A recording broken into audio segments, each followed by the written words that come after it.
All right, we just came out of our weekly mastermind, and just going to leave you guys, Clint and Brock, with the Earl Nightingale quote: "Success is the progressive realization of a worthy ideal." So, anybody listen to this? What's your worthy ideal? That's not the episode we're going to talk about today. That's just a little dangler for you. I want to talk about working out, fitness versus training.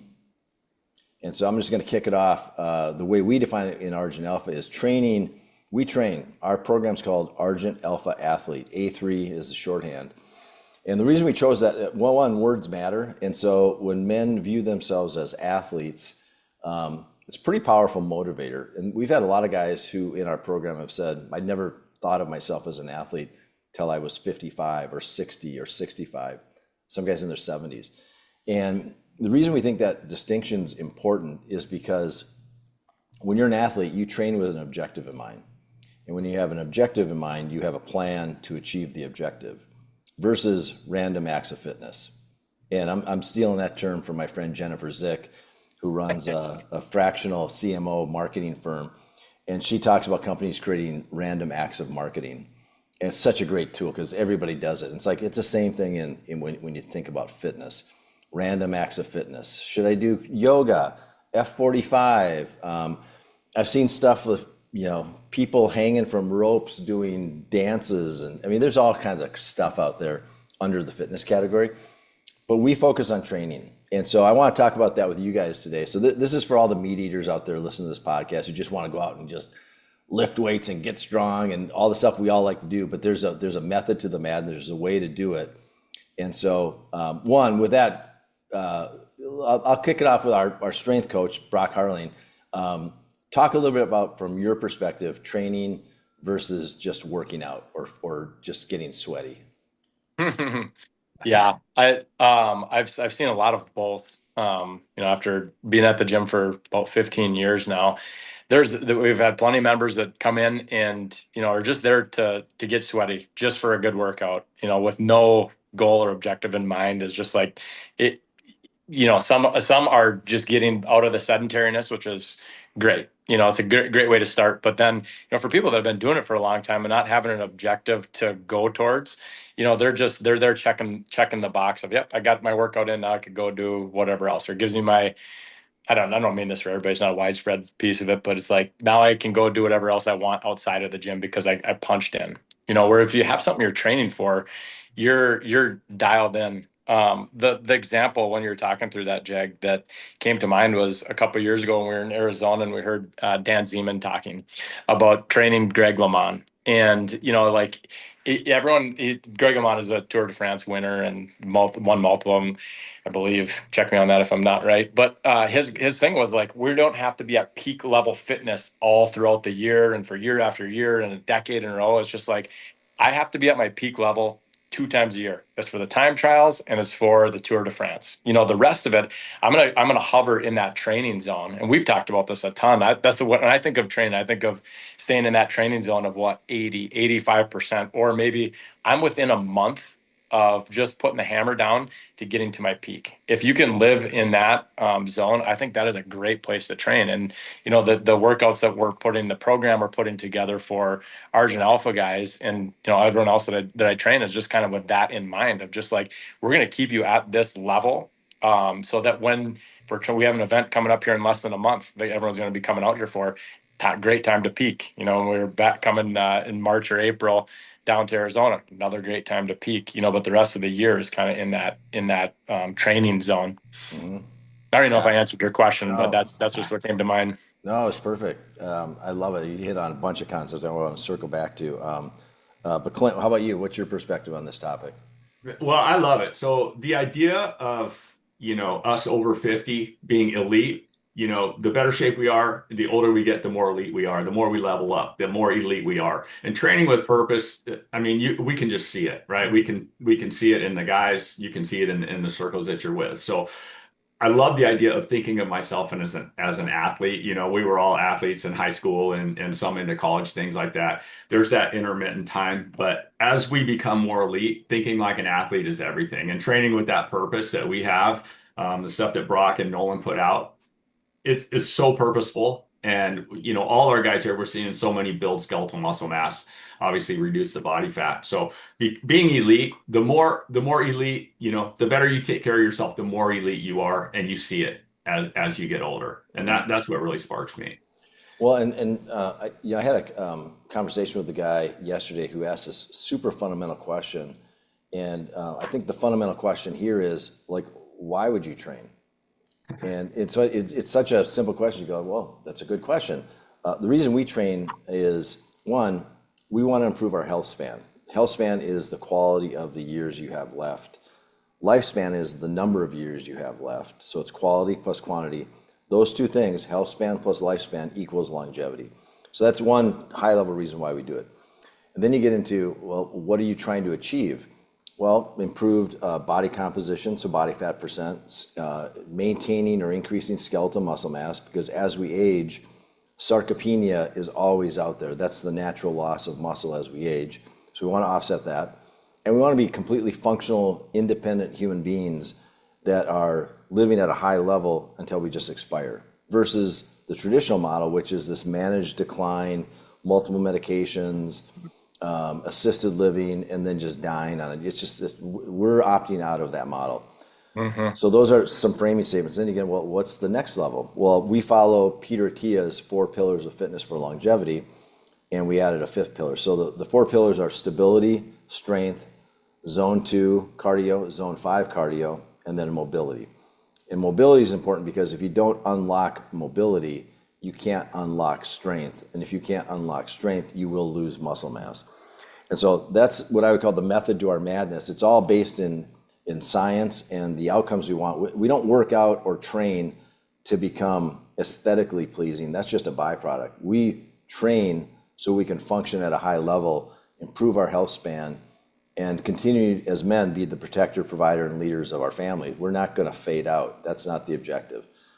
So I want to get that out there because some guys will ask, like, especially if you're not accustomed going to the gym, if you're not accustomed to training, if you haven't done strength training or any of these things, it's like, well it's a good basic question. Like, well, why would I do this? I think you should ask that about anything. Mm-hmm. So anyway, let's segue into anything you guys want to add to that before. I got a couple things, but I'll just take one of them. Yeah. You mentioned one of my love languages, mobility.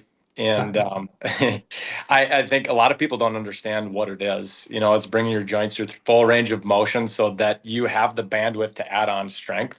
And I think that's, as people age, they tend to think like, oh, why is that important? Or I'll never be able to get that back. And I've watched many dozens of guys in this group specifically be able to increase their range of motion to get to 90+% range of motion. Basically, unless you have something structurally impinging you in your body, we can get you to that 90+% in your shoulders, in your hips, in your hamstrings, anything that's limiting you.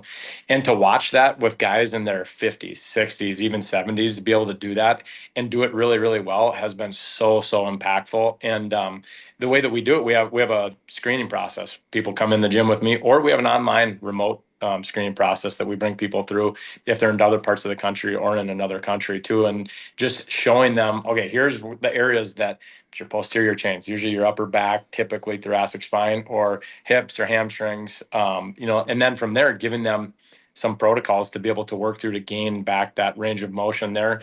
You gain, I always liken it to like a chiropractor. You go into a chiropractor, you're there to get the adjustment. And the only thing that keep you from coming back 2 days later for another adjustment is to be able to hold the strength and to hold that adjustment, right? So we go through, we give people mobility stuff to work on, but then our strength program is to be able to hold those new adjustments so that you now have that range of motion that you hang on to.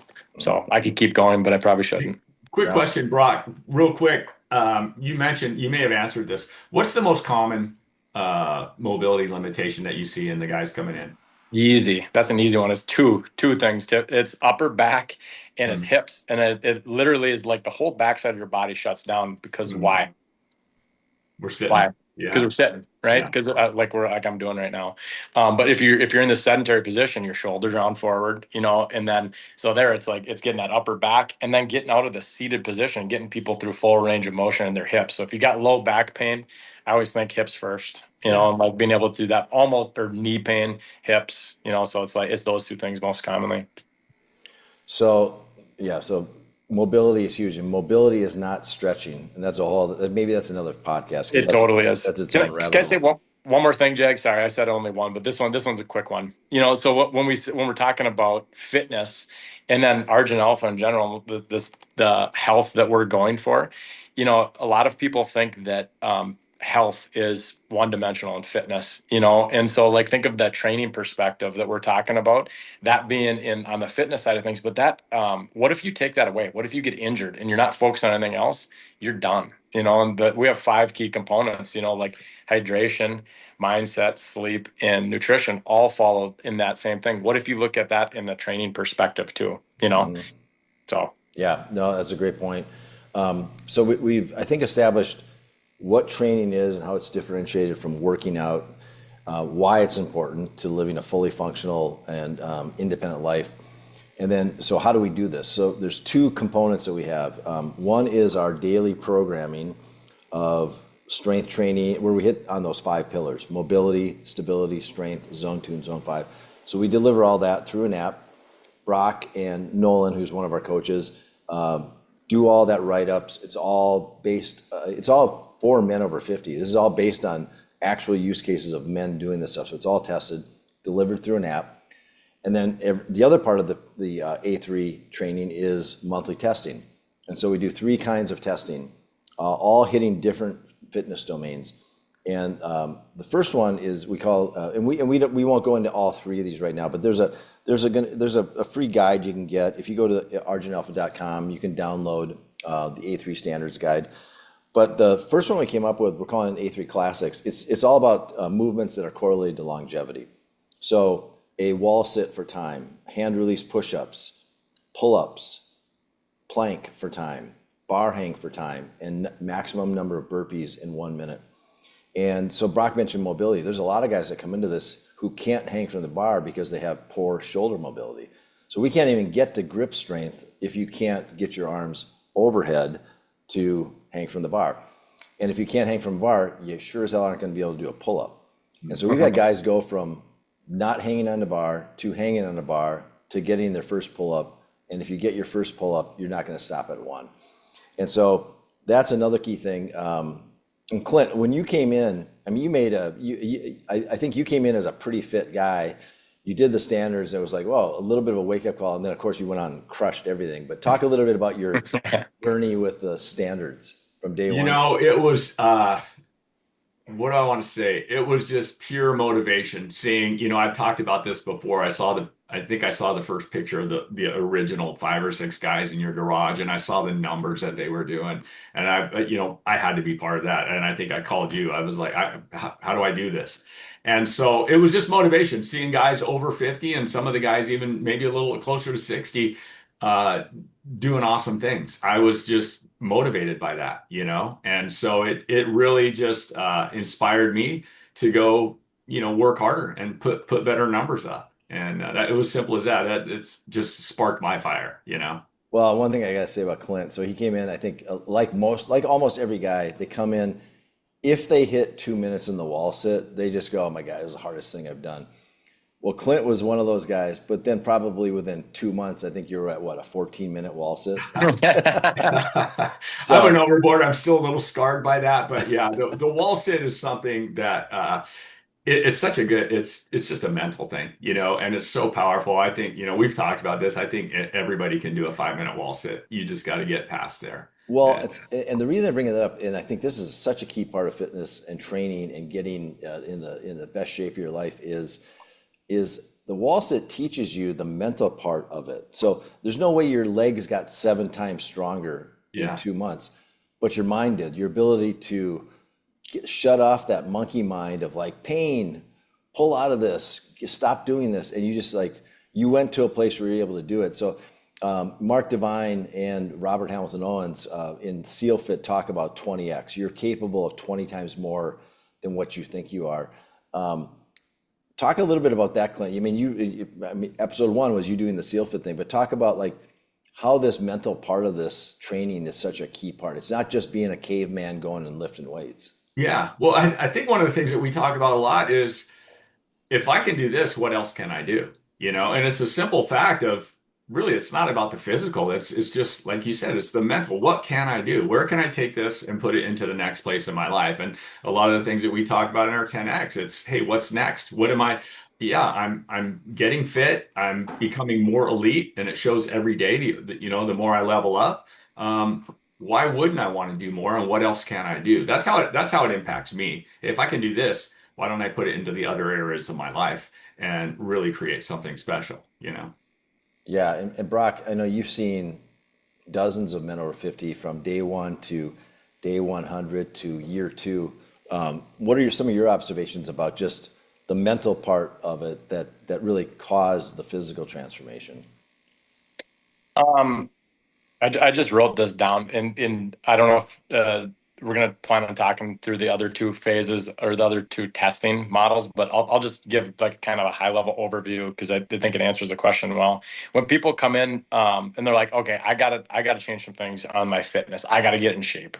So what do? They go as hard as they possibly can, do as many days of that in a row, and they either wear themselves out, they burn out, or they get hurt typically, right? Which is like they're trying to push that upper level capacity, and then they'll work on strength, and then they'll work on the basics later when they have time to do it. Like the way that we do it is completely the opposite and inverse in order, which starts with mobility and like our classic, our A3 classic, which is the all the movements that you just talked about. It's kind of building those foundational elements first. Our training supports that, and then guys get into okay, functional strength. You're moving better. You have the foundation built, and now it's being able to stack some strength on top of there. We call it our baseline. And then the next piece of that is then okay. Once you are moving well, you have some strength built up in all these different movements. Now we're going to start pushing the capacity or the intensity of it. So really the way to do it mindfully and to not have guys burn out or get hurt in the way that we train is to do it inverse than what I explained at the beginning. Mhm. Yeah, that's a great point. I'm glad you. I wish we could go. We had time to go into each one of those, but you nailed it in terms of like there is a sequencing that reduces risk and increases reward for every hour you put into training. So that was great. Totally.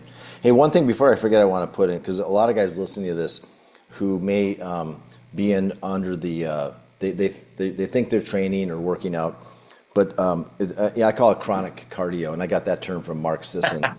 Yeah. And it's we hear this a lot from guys. They think what if they want to get in great shape, lose weight, they starve themselves and they run or bike or do some hardcore cardio, and then they do the in-body scan and they sometimes actually will improve or increase their body fat percentage. Like what the heck's happening? Because that whole methodology decreases skeletal muscle mass. Now it's good cardiovascular wise, and we're not anti-cardio, but there's a sequencing. That's why strength training with progressive overload is at the core of our training. And you can get way more bang for your buck with the approach we take because you can check off the zone 2 and the zone 5 cardio while you're building strength and stability in a fully mobilized sort of state. And so talk a little bit about that as far as like, Brock, what you see, and then I want to switch over to Clint and some of the sandbag workouts he has done that tie into this. So you get two quick things. I get people who come in who feel like they're in really, really good shape, or they're in this really good cardiovascular shape, and they walk in, they jump on the embodied machine, and they get the results, and you just see this dejection, just like what the heck? I thought I was in shape, but it's exactly what you're talking about. Most of the guys or gals that do that, they don't have a ton of skeletal muscle mass. They're in really good cardio shape, but it doesn't reflect on their body composition. And the other part of this that I've had a ton of experience with over the years is training quite a few marathoners that are running marathon after marathon. They're hurt. They're having to log so many miles. Well, all of a sudden you start working on mobility and strength, and guess what? They put on less miles, a lot less impact. They're not getting hurt, and every single time they've PR'd or went better in doing that too. It's just like there's a rhyme and a method behind the madness of that. And just like you talked about, Jig, that progressive overload approach and building strength is definitely the right way to go about that, even if you're leaning into more of the cardio side of things. Yeah, and I think that's when you do all these things and check these boxes, this gets me into some of the sandbag workouts Clint does. When you're Mhm. mobilized, when you're at this sort of minimum level on strength and cardiovascular conditioning, then you can do some fun and sort of like, I think we don't see them as crazy. Well, kind of, sometimes I do. But they're workouts like Clint, some of the things you're doing. So Clint, talk a little bit about just this whole functional movement at the beach, sandbags, Yeah. and some of the stuff you've been doing. Yeah, I will. And then I got a question for you, Jag, as well. Yeah, so the sandbag stuff, I learned about it, and again, it was just a function of me being inspired by some guys by Navy SEALs. So there was I've always loved that stuff.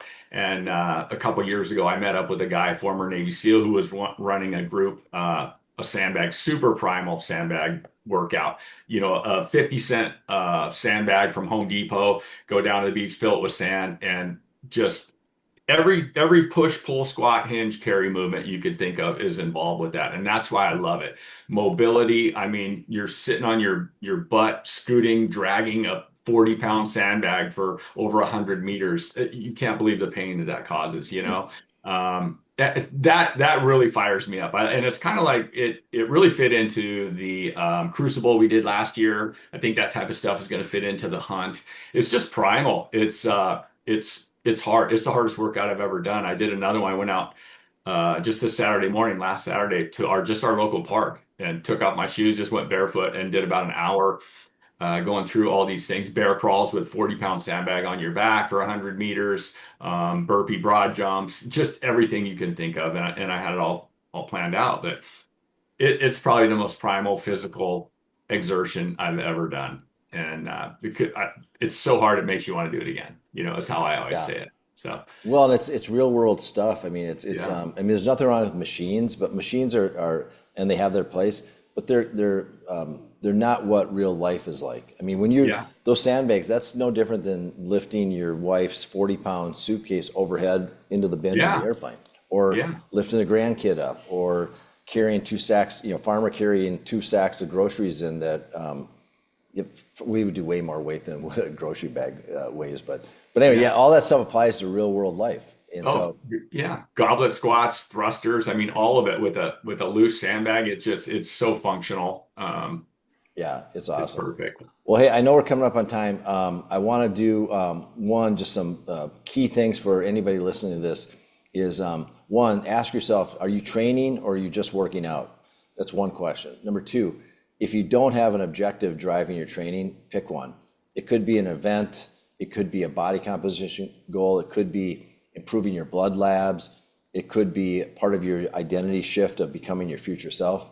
And then write it down. So pick an objective, write it down, and then if you don't know how to execute or come up with a plan, find somebody who knows the over 50 athlete. There's plenty of trainers out there. There's Argent Alpha, if that fits into your plans. We've got all this stuff figured out. It's proven, it's tested. And then the last thing, this concept of progressive overload. So this is increasing one variable each week. It could be one more rep, one more set, increasing the time under tension. There's lots of ways of doing a progressive overload. And then consider testing yourself. And we do it every month. And that's how you know if you're working. You get feedback from what you're doing. It gives you ideas of where you need to stop doing things, start doing things, maybe change your diet, increase your protein, change your rest and recovery patterns.